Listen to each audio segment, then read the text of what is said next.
There is a clause in your offer letter doing more damage than any bad manager you have ever had. It is dressed as generosity. It is packaged as trust. And it is, in practice, one of the most effective financial and psychological instruments a corporation can deploy against the very people it is supposedly rewarding. Unlimited paid time off. 3 words. No floor, no ceiling. And behind them, a benefit structure that predictably, systematically, and in many cases silently, tilts against the employee.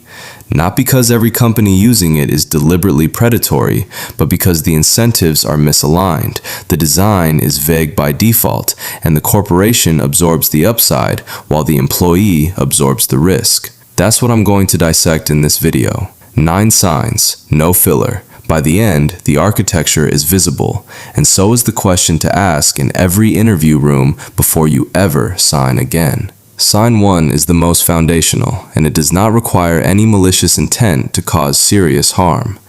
It simply requires nothing.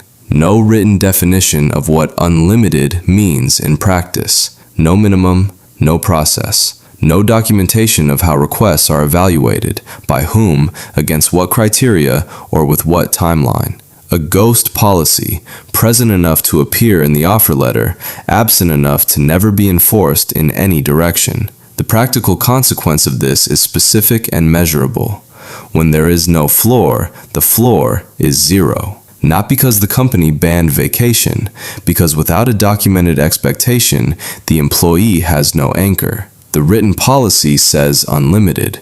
The operational reality says, we'll figure it out. And when we'll figure it out meets a busy quarter, a new manager, a sensitive political moment, or a team where no one above them has taken more than a long weekend in 2 years, the employee figures out that 0 is the path of least resistance. Ask HR how much time is normal under unlimited PTO. Most will say something like, it really varies. We encourage people to take what they need. That answer contains no information. It is designed to sound warm while transferring all decision-making responsibility downward onto the employee, away from the institution. A choose-your-own-adventure book where every page that should contain a rule is blank, and the manager is the unpredictable author, writing the ending based on factors that have nothing to do with the employee's request and everything to do with the week the manager is having. That vacuum does not stay empty for long.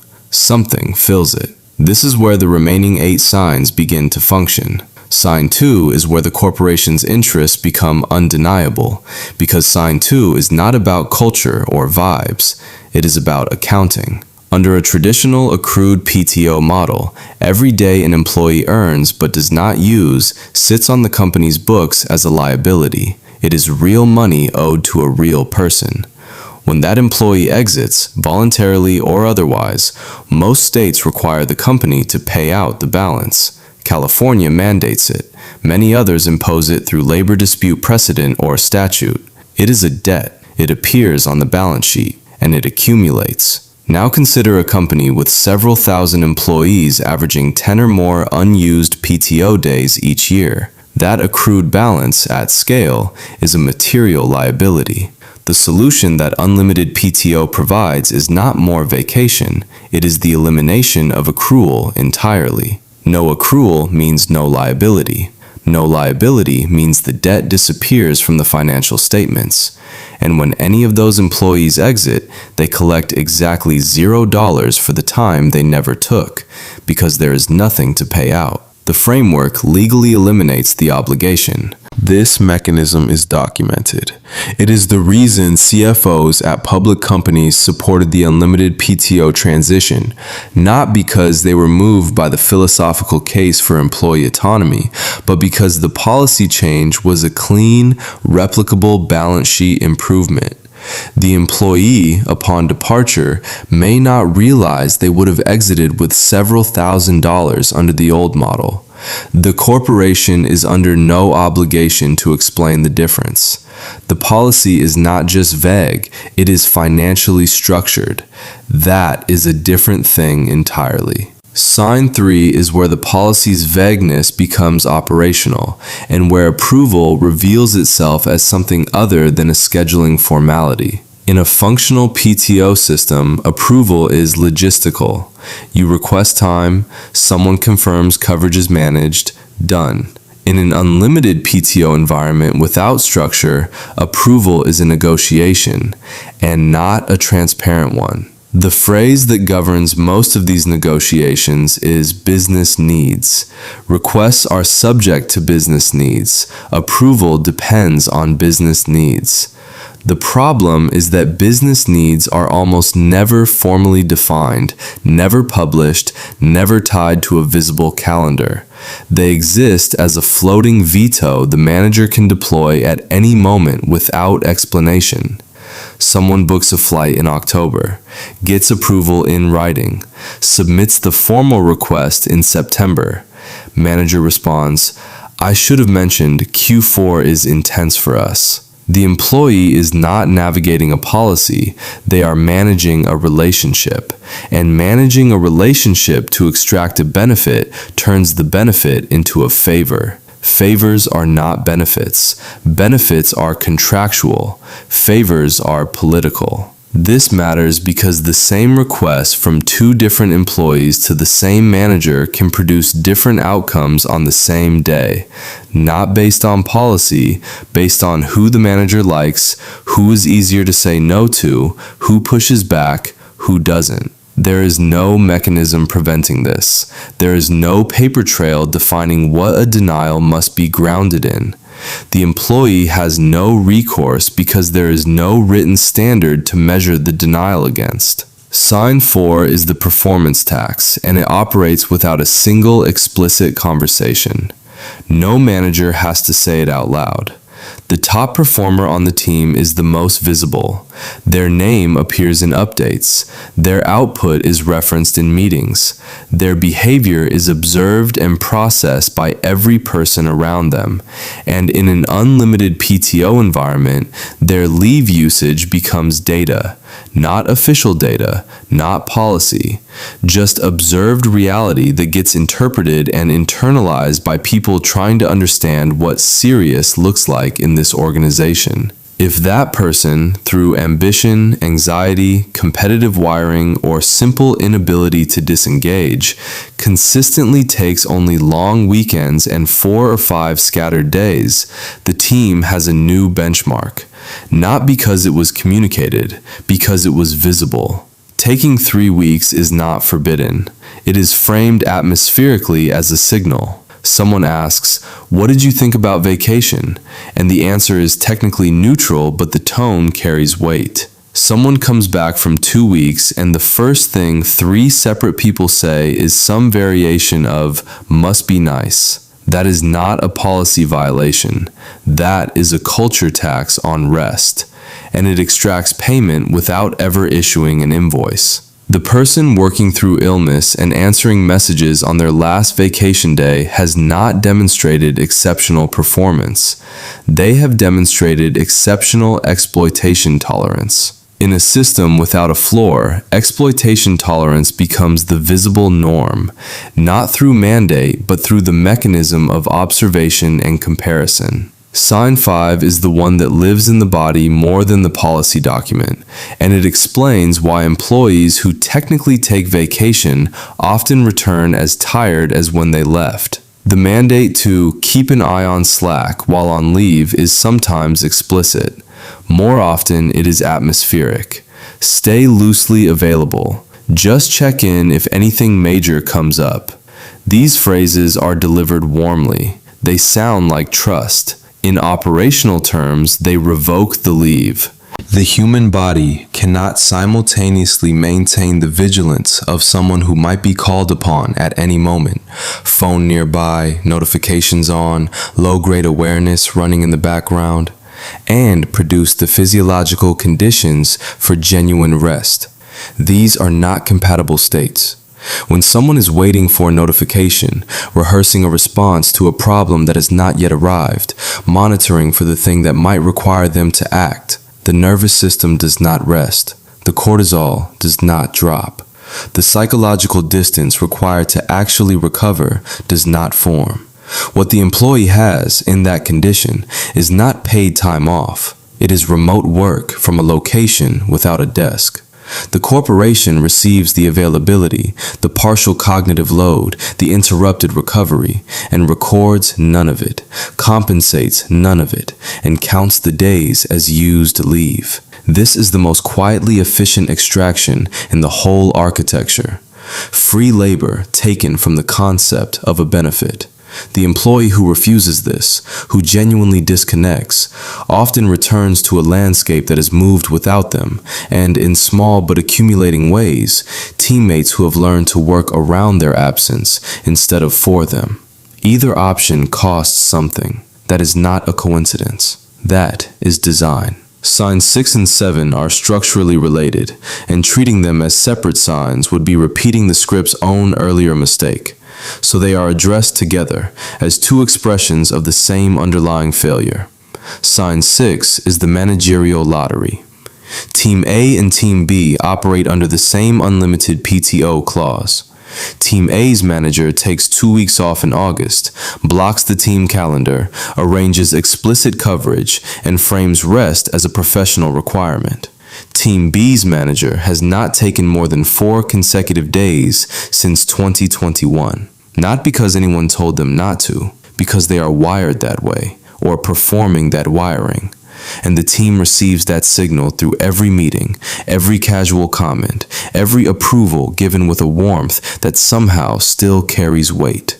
Both teams have identical offer letters. One team averages 18 days of leave per year, the other averages 9. The benefit is the same. The experience is a different employment contract. And the Team B employee has no recourse because the manager is not blocking requests. The manager is creating a cultural microclimate in which requesting time off is experienced as professionally risky, a feeling, not a policy, and feelings are entirely legal. Sign 7 is what waits when the employee who survived Sign 6 actually takes the leave, the pileup. The return to 200 unread messages, 3 urgent tickets marked as waiting on name, and 2 decisions that got made without them that now need relitigating. Not because the company had bad intentions, because no one built a coverage plan, no one cross-trained, no one formalized a handoff. The work did not stop, it accumulated, and the bill is paid entirely by the person who was absent. This is the re-entry penalty, and it is the most sophisticated deterrent in the structure because it does not prevent the employee from taking leave. It simply makes taking leave more expensive than not taking it. The downstream cost, in catch-up hours, in political labor, in the ambient resentment of colleagues who covered poorly, is borne privately. The corporation counts the days as used. The employee counts the cost. Sign 8 is the silence of leadership, and it is the clearest organizational signal of all. A healthy organization has pacing conversations. A senior leader sits with the team, not in a wellness seminar, not in a benefits orientation, but in an operational context, and establishes, here is the expectation for how much leave this team should be taking. Here is why. Here is what happens if we are not meeting it. These conversations exist because leadership understands that without a defined floor, the floor will be set by whoever in the room has the highest burnout tolerance, not the healthiest person, the most depleted one. Organizations that do not have these conversations are making a choice. They are choosing to let social pressure set the floor. They are choosing to watch employees deplete themselves and categorize the depletion as personal responsibility. That phrase, personal responsibility, does some of the most cynical work in the modern professional vocabulary. It positions the company as a passive provider of freedom and the employee as the sole architect of their own exhaustion. In practice, what it describes is an organization that built a system with no floor, allowed social norms to drive usage towards zero, collected the full productivity of employees operating below any sustainable recovery threshold, and, when the employee eventually broke, produced the alibi. We gave them unlimited time off. They could have taken more. The policy did not need to forbid rest. It only needed to make rest psychologically expensive enough that most people chose output over recovery, and then framed the choice as freedom. Sign 9 is the last one, and it requires no managerial involvement at all. It operates entirely inside the heads of employees who are doing their best to read a room that has no written instructions. In the absence of a defined vacation number, the most visible behavior sets the standard. Not the healthiest behavior, the most visible. And in most professional environments, visible behavior skews extreme. The person who mentions in a Monday meeting that they work through the weekend. The person who responds to a message at 11 p.m. with an answer that is substantive and prompt. The person who has taken 5 days off this year and frames it technically as humility, but functionally as status in a casual sentence. Every employee around them processes this, not as a mandate, as a data point. And in the absence of any competing institutional data point, a policy number, a manager's stated expectation, a documented norm, that data point expands to fill the space.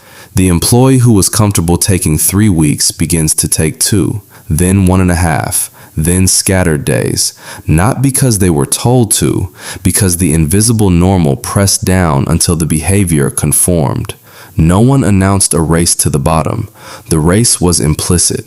The finish line was the most exhausted person in the room, and the prize was the relief of not being visibly less committed than them. Here is what a functional policy actually looks like. Not a utopia, a structural minimum.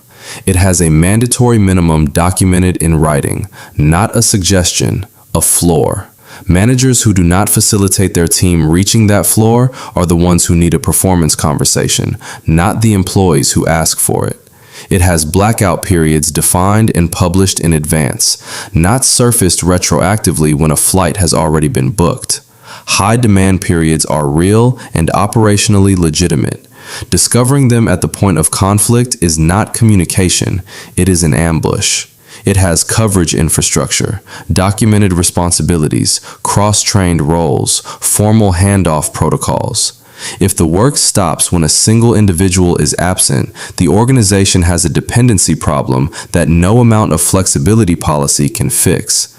That problem belongs to the organization, not the employee. And it has pacing conversations. Manager-initiated, recurring, where leave usage is reviewed not as compliance theater, but as an indicator of operational health, because a team running at depletion is not a high-performance team. It is a team approaching a cliff at speed. The tactical part, because analysis without application is just expensive frustration. When the offer is on the table and the recruiter is still selling, there is a narrow window of maximum leverage. Most candidates burn it by signaling enthusiasm. Instead, ask the questions that extract information the organization would prefer to keep implicit. Ask this: what was the average leave usage on this team last year? A strong organization will have a direct answer, or will make an honest effort to find one. A predatory one will produce language. It really varies. We encourage people to take what they need. It's very flexible. That answer contains no data. No data means no floor. No floor is the ghost policy. The conversation has already told you something important. Ask this: what does coverage look like when someone is out for a full week? Who handles their responsibilities? A strong organization names a process.